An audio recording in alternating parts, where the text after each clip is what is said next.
Wow. Wow.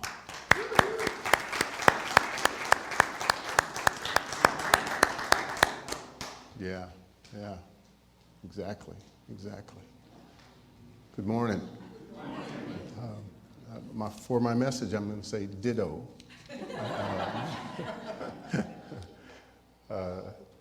The title of the message, Dwell, O Mind, Within Yourself, comes from a writing by a Hindu priest, Sri Ramakrishna. And it comes in the book that Melanie suggested to us, God Makes the Rivers to Flow. And it's a wonderful source of information, a wonderful source of inspiration. And he talks about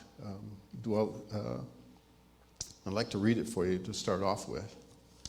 It says, Dwell, O mind, within yourself. Enter no other's home. If you but seek there, you will find all you are searching for.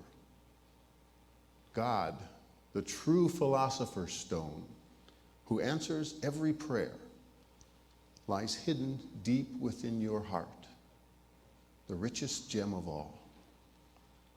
How many pearls and precious stones are scattered all about the outer court that leads to the chamber of your heart? Again, I had the opportunity to meditate on this and to enjoy the thoughts that come in this. I've really enjoyed this one. It's been a very time well picked and just a good one for what's been going on. First of all, I think it's important that we distinguish between, make sure we understand that when he says, dwell, O mind, within yourself, he's not saying, dwell, O mind, on yourself. Sometimes we get caught up in, rather than dwelling within ourselves, we like to dwell on ourselves and have the focus. And what it is, it's a difference in attitude, a difference in focus. When I'm dwelling on myself, I can't be within myself because I have to be up and look back and say, who is that? What's going on? And pretty soon I get lost in all kinds of crazy notions and ideas. So what he's saying is, dwell, O mind, within yourself. That place that's talking about here, that place of silence, where we only hear God, where we are one with God. And I am there, God is there, and there is one. And I'm also one with everybody else, with all people at the same time. There's a oneness to be experienced in that place, and that when I dwell within myself, and that oneness is the place where I discover, I discover who God is, who I am. And he says, enter no other's home. There are things that we can find ourselves doing to enter other people's homes. Sometimes we get a little tired of sitting around inside ourselves and enjoying all that wonderful peace and stillness, and something might jostle us and get us to want to enter another's home. And what I get from that is there are a couple of ways I see that maybe we could enter others' homes. Taking judgment on another one. I had a friend of mine who used to say, I can look at somebody from 50 feet away with their face turned away from me and tell you how bad they are. So I can make I can make a judgment quick and fast, and it doesn't have anything to do with reality, but boy, I can make that judgment. And so what he's doing is he's entering another's home. He's stepping outside of that place, because when I'm one in that place, when I'm dwelling within myself, and I'm one with God, and I'm one with all other people, I can't judge, because I see that we are all one, and we are all part of the same.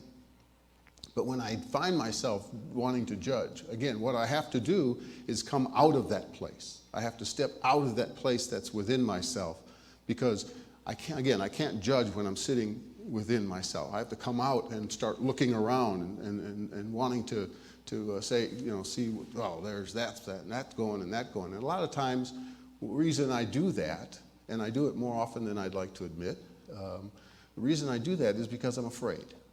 I'm afraid somehow that I'm not getting what I need, or I'm not getting what I want, and maybe God's not real pleased with me or something. It's some kind of fear, whatever. And so I'm looking around to see some poor sucker who's doing worse than I am, and trying to determine who that is, and point them out and remind myself, at least I'm not them. Okay, at least I'm not, and so somehow I give myself, because I've moved outside of myself. I've moved outside of that place of peace. I've moved outside of that place of silence. Because of that, I'm looking for some kind of comfort. I'm looking for some kind of sense of okay. And so I get it by, again, making someone else look worse than I do. And so I can say, well, I haven't killed anybody today. I'm better than them, you know. And so judgment is one way we enter another's home. Wanting, when we want something. What's it say? Coveting our neighbor's wife, or coveting our neighbor's partner, whatever it might be, or car, or whatever it might be that we're wanting. Again, we're out of that place of knowing. We're out of that place of stillness where we know that all's well, and I have everything I need, and I have oneness with God. And when I move out from there, again, I'm looking for something to excite me, something to replace that sense of oneness, that sense that all is well. And so I want that car that somebody else has, or I want something that they have. And again, I've had to step outside of myself to want. I can't, when I'm dwelling within myself, there is no want. Like Psalm 23, the Lord is my shepherd, I shall not want. When I'm in that place of stillness, when I'm in that place of oneness within myself, there is no want. There is no want. So to get to that place where I am wanting something, where I'm looking at, you know, whatever it might be, I have to move outside that place. And so if I find that's a good indication. If I find myself wanting, if I find myself looking around going, ooh, I'd really like that, it might be a time to check and say, let's move back inside. Let's move back and dwell within ourselves. And he says, if you seek there, you will find all you are searching for. If you but seek there, you will find all you are searching for. And here is an amazing dichotomy, or two ways, two things that are being offered to us. First of all, it's a proactive thing. If we but seek there, if we but seek within ourselves, we will find all we are searching for. So it takes action. It takes action. I don't stumble into that place of oneness. It doesn't go by happenstance. There are things I need to do because I get so distracted so easily. There are so many things that, yep, I'm going to run off and join the circus. Yep, whatever it might be, you know. Oh, there goes this, there goes, and so that place of stillness is not some place. It is some place that we need to go to on purpose. I think that we need to, and it takes some attention. It takes some attention. If you but seek there, you will find. And so there is a call to proactive measures, proactive activity, to get to that place of oneness, to get to that place of inside, to dwelling within ourselves. It's a proactive thing. And then he also offers at the same time an assurance. If you but seek there, if you take that action, if you take the initiative to do this, you will find all you're searching for. You will find all you are searching for. So it's the best bet in town. It's the best bet in town. It beats buying a lottery ticket. It's not one in a cajillion ways. It's an assurance. If I will but seek there, if I will but seek within myself, I will find all I'm searching for. And I think it's interesting to look at that phrase in two different ways. Because a lot of times I don't know what I'm searching for. I don't know what my heart is desiring. I don't know what and so if I will but seek inside, if I will just place myself within myself to that one place of oneness with God, if I will but seek, I will discover what my heart desires. Until then, I've got all kinds of ideas about what I want to do and what I want to be and all this kind of stuff. But when I stop and I go inside I discover what my heart really desires. And sometimes that can be scary. Sometimes we can shy away from that and just say, oh, I'm good. I'm good. But if we seek there, if we go there and dwell in that place of oneness with God, we will find what our heart desires. And then the promise is we will find what our heart desires. We will find what our heart desires. It's not a fool's errand to discover what our heart desires. It's another step on that path that says, oh, that's where I'm supposed to be going. That's where the song says, that's what I'm here for. That's what I'm here for. But again, it takes a proactive measures. It takes taking time to go inside, to listen, to learn to dwell, to find and make that the familiar voice, to make that the familiar thing that I hear and that I draw from. So, if you but seek there, you will find all you are searching for. The next paragraph, he says, God, the true philosopher's stone. And the idea of a philosopher's stone goes way back before Harry Potter. It goes back a long, long way. And the idea of the philosopher's stone is that there's something that is able to transmute base metal, like lead, into precious metal, like silver and gold. Somehow there's this magical stone, a magical thing that we can use to turn lead into gold or silver. And it's also said to be able to heal any illness and extend life through its use. And so the philosopher's stone. And what he's saying is God is the true philosopher's stone. And I like that imagery. I like that imagery because a lot of times before I spend time getting to know that inner voice, that inner place where I'm one with God, there I go. The dreams I have, the ideas that I have, are not as great as what they are once I finally do spend that time.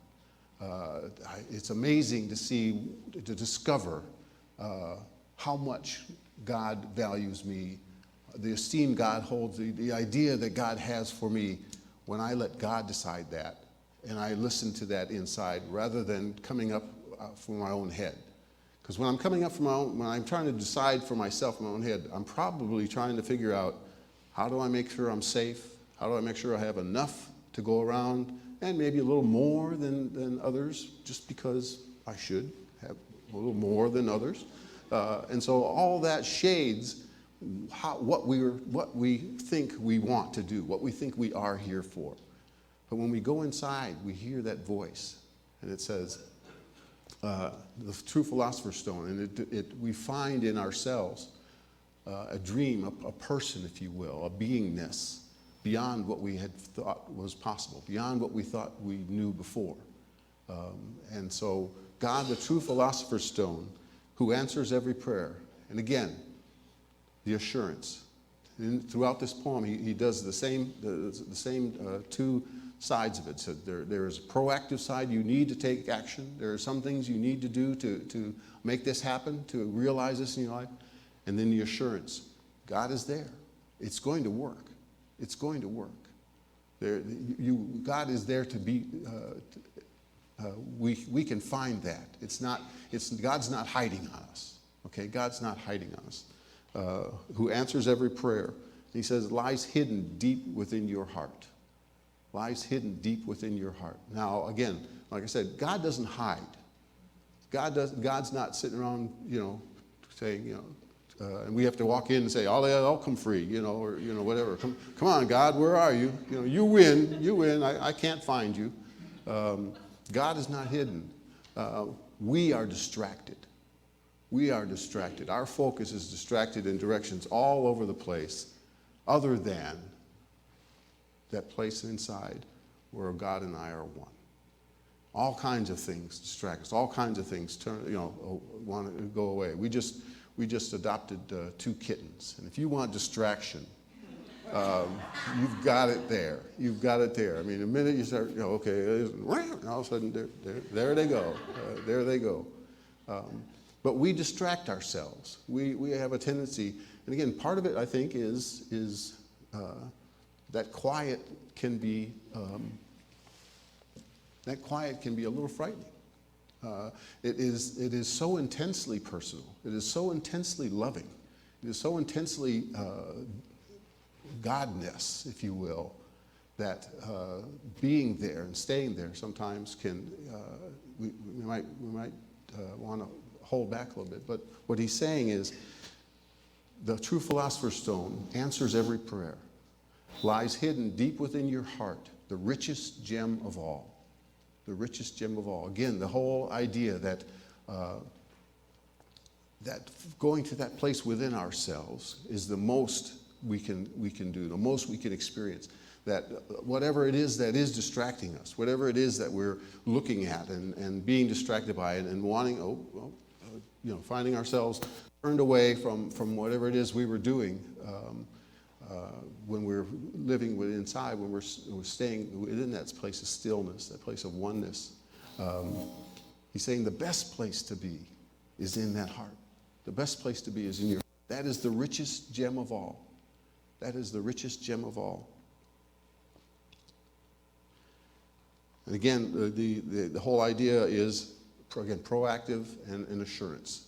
We need to do this. We need to do this. We need to take the time. We need to take the effort to seek after that place, to put ourselves in that place. And the assurance is we will find it. We will find it. The last paragraph says, how many pearls and precious stones are scattered all about the outer chamber, the outer court leading to the chamber of your heart. When I first read that, I thought, okay, he's talking about the general abundance of life. Pearls and precious stones lying all over the place.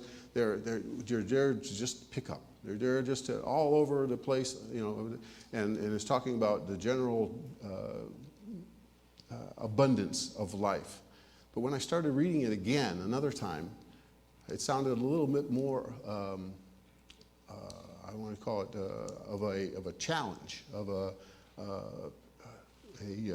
not a warning, but a challenge to us to say, there is the good, there is the very good, and there is the best. There is the good, there is the very good, and there is the best. And I find the best only, again, deep within myself. I find the best only deep within myself. As I'm moving toward that place, as I'm moving toward that place where I am one with God, where I'm experiencing that stillness, where I'm experiencing that oneness with you and with God, all kinds of things start happening and say, you don't have to go any further. Here it is. Look, a pearl. A pearl. This is really good. This is really, you could do this, and this is really good. You would be happy with this.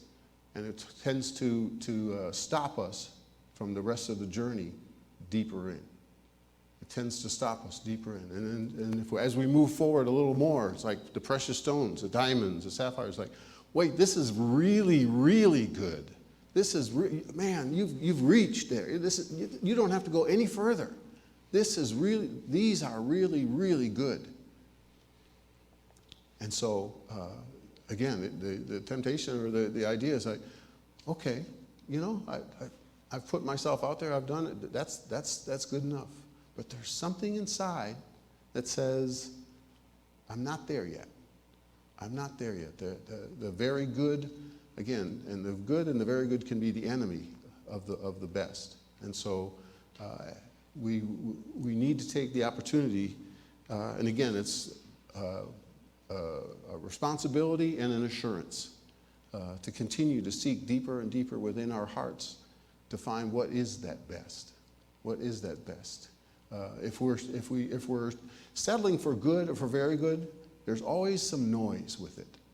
There's always some noise with it. And I find myself constantly defending myself. So, yeah, but this is really good. Yeah, but I'm doing really good. Yeah, but, and I find that noise constantly.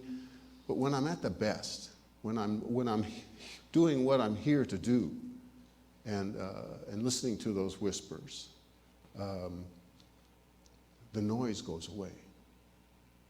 The noise goes away. There is a knowingness. There's a knowingness and it's not being overridden. It's kind of like a radio, you know. If you go down to a radio and you go to your little favorite station, it's like it comes in clear. There's no static, there's no this kind of stuff. But if you move just a few megahertz a little left or right, whatever, there's static, whatever, because you're not on your frequency.